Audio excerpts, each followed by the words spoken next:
บ่อยสูงค่ะบ่อยสูงพี่ๆน้องๆผู้ปันแห้งขาวใส่หมอหอมกุ๊กก็ค่ะเมื่อในก็เป็นวันที่23เดือนธันวาคมที่3ปี2025ในตอนรายการเฮาค่ะตอนในเดือนพี่ๆน้องๆเฮาค่ะมารับถ่อมด้วยต่างฮู้ต่างหันเกี่ยวเลยรองการใช้ตื้อไฟฟ้าเนี่ยค่ะอันนี้ก็เรียกได้ว่าเป็นรองจำโตและเป็นรองใหญ่เป็นรองที่หลีฟังแต่ในข่าวพี่น้องค่ะอันนี้ก็หารองต่างที่เฮาค่ะถูกหลีเลย เสียบสายปลั๊กไฟค้างไว้ที่คู่ไฟนั่นจั่งใดคะเหมือนจั่งหนังบางก้อได้ค่ะเนาะสายเทียมแห้งฝนว่าเทียมแห้งค้อมว่าเทียมแห้งสังสิงเสียมว่าค่ะเนาะเฮาใจเหย้าเนี่ยก็เฮาค่ะก็ยังตึกเสียบไว้อยู่ที่ปลั๊กไฟเนี่ยค่ะนะมันก็ได้วนว่ามันเป็นสังแหนก็กะว่าผู้ฮู้เขาได้ก็มาปันฟังว่ามันเตจังเป็นหามิ้วในว่าข้อที่1ค่ะมันเตจังเฮ็ดให้ ลองค้อนไม้ในจูดตุ่มคอมแฮก็มีไว้อยู่ดีโฮมันนั่นจังไหนคะนะเขาฮ้องว่าอะแดปเตอร์เนี่ยค่ะเนาะอะแดปเตอร์เนี่ยว่าพี่น้องเขาห้องสังเต็มหัวค่ะได้ก็ใกล้ฮ้องว่าโฮเสียบไฟเนี่ยค่ะนะอะแดปเตอร์ที่อันเสียบข้างไว้อยู่ที่ปลั๊กไฟนั่นค่ะมันสิเฮ็ดให้ลองค้อนลองไม้จั่งใดมีไว้อยู่ในนั้นตั้งนำสิสั่งว่ามีลองมันมีลมมีหังหลีๆเพราะว่าในจึง มันเดี๋ยวจังเฮ็ดให้อะแดปเตอร์เฮาโหเสียบเฮาคันนั่นเจียวก๋อยจังไหนคะมันก็บางอันในสั่งถูกไหน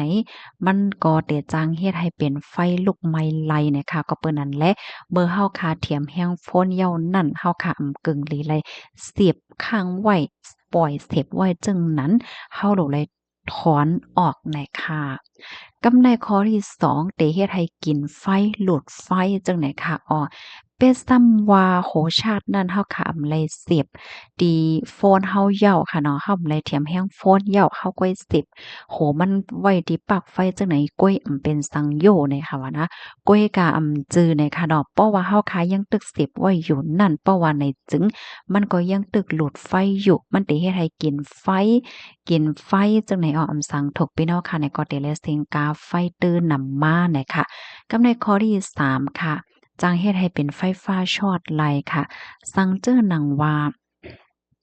บางปอบางไลค่ะเนาะมันเป็นฝนลงลมลงมาฟ้าแมบฟ้าร้องฟ้าแส่นไฟเนี่ยมันมาเหกึดเหมาเหจังใดจั่งซี้เฮาคาซ้ำเสียบไฟไว้เพราะว่าไหนจึงมันจังเฮ็ดให้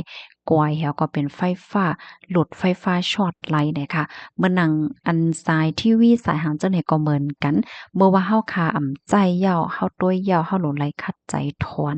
โหเสียบมันออกเฮ็ดให้ค่ะ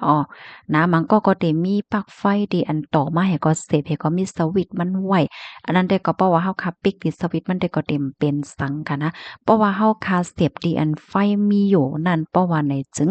มันได้จังเฮ็ดให้ไฟหลุดไฟลากให้แลเป็นไฟฟ้าช็อตเหจังเป็นไฟไหม้ไล่นะคะนะอันนี้ก็หลีฟังแต่ข่าวเงาเฮาค่ะก็ใกล้หันอยู่ค่ะเนาะมันก็ได้เสียบไว้เหเล่นโฟนเหสังเหจึงในเหแลก็มันนี่ก็เฮ็ดให้เป็นมา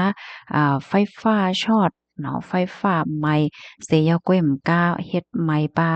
กลหรือจังได๋ก็ยามแลหันมีมาเนี่ยค่ะค่ะกำในเฮาค่ะมาด้วยเที่ยงตอนหนึ่งค่ะ เที่ยงคอนึกได้ซ้ำไหนจังเฮ็ดให้เป็นไฟไหม้ไหลเนี่ยค่ะโฮเซฟเฮาคานั่นค่ะนะเฮาคาโหลดเลยด้วยค่ะมังก็ใจมาข้าวตังก็หึงเหย้ามันเก่าเหย้าห้าแล้วจังได๋โฮเซฟเฮาคาจังได๋ค่ะเนาะเพราะว่ามันหึงเหย้ามันเก่าเหย้าเฮาคากึ่งเป็นออกด้วยสายมันเนี่ยคงบ่ให้ป้องอะค่ะนะสายมันนี่ก็ให้พังจังได๋ เขาก็ยังตึกออกมาใจเสียลายหนามันก็ยังตึกใจอะไรอยู่มันก็ในไว้ให้เนี่ยจ่องแม่นอย่าไปว่าไผละป้าจิมโปกค่ะนะมันมันเหมือนเจิ่งว่าสายมันนั่นคือขาดอีเดียวเนี่ยเขาก็เสียลายเขาก็ยังตึกออกมาใจอยู่เนี่ยอันนี้เนี่ยลายเนี่ยค่ะเนาะอย่าไปไว้เมามาก็เพราะว่ามันเป็นไฟฟ้าค่ะฮัลโหลเลยทัดโดยปยกสายเทียมแห้งฝนในมือเขาค่ะกว่าซื้ออย่าไปด้วยกาขันทุกกาขันปอก้อย เพราะว่าเฮาก็เลิกใจอันทุกอันป้อมันป้อนี่จึงเฮาขามาสิไฟเสสังทุกมังปอกได้มันเป็นจังเฮ็ดให้เป็นไฟลุกไหม้ไหลไอ้นั่นค่ะเนาะอันนี้เป็นข้อที่4เนาะ ก็ในเฮาคำว่าด้วยที่ข้อที่สาย้อนเนาะข้อที่5ค่ะมันเตเฮ็ดให้โคเสียบเฮาขานั้นใจไรอ่ำหึงเลยค่ะเพราะว่าเฮาคาหมอใจหมอตื้อค่ะเนาะเฮาคาใจยาวเฮาคาถอดปันเพราะว่าเนี่ยจึงมันเตเฮ็ดให้ใจไรหึงก้วยกะว่าเพราะว่าเฮาคาเสียบไฟไว้อยู่ติ๊กๆเพราะว่าเนี่ยจึงมันเตขามหึงความใต้เฮาง่ายๆก็มันเตเฮ็ดให้ขามหึงมันเตเจียวก๋อย จังไหนคะเสแลชาติโฟนก่อมไข่เขาห้าและจังไหนมันเดจังเป็นไรจึงนั้นไหนคะอ้อเนาะกำนันแลเพราะว่ามาถ่อมด้วยเนี่ยก็เป็นรองดีลำลองเต้ๆนะคะอันผู้ฮู้เขาแนะนำได้ก็เฮาคาโหลไหลถอดจอมกูกำไว้เสิเฮาค่ะเถียมแฮงฟ้นยาวๆใจการใจงานยาวๆและเจ้าไหนค่ะหนังหือติลดยอมเพลดยอมกาไฟ ไหนคะข้อมูลอันใดคะเลยเบิ่งอิงเอามาดี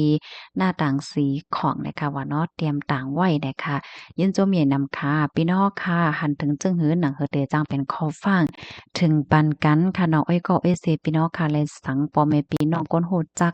ป้าเจ็มก้นที่พี่น้องค่ะฮักนั่นเนี่ยก็จอยกันสืบเปิ้นแพ่แชร์กว่าเสกำนะคะเนาะไก่เพก็ให้จังเลยไว้เพไว้ก่อนค่ะเนะยินจมนำค่ะย้อนให้อยู่ลีกินหวานและ ลอดเพกันกูก็เสกำนะคะปยอก็ขย้อนปันฟังเทียงป้อว่าเฮาคาเทียมแห้งโฟนไว้อยู่นั่นป้อเป็นไรค่ะนะคัดใจอย่าไปเล่นโฟนค่ะเมื่อหนังมังก็ได้เล่นเกมหาต้วยจึงหาเฮียงสิมว่าค่ะเนาะอันไฟมันมัวเราไหนโฟนก็เทียมแฮงโฟนเฮต้วยจึงเฮเล่นเกมเฮก็จ้อมเฮอันนี้ก็จังเป็นเพเหมือนกันจังเป็นเพยอก้อยหมกามันติเฮ็ดให้แบตเตอรี่เฮาค่ะนั่นมันเจียวก๋อยในนั้นมันเต็มขามเฮิงในนั้นค่ะยินจมนำข่าวบ่ายสงค่ะ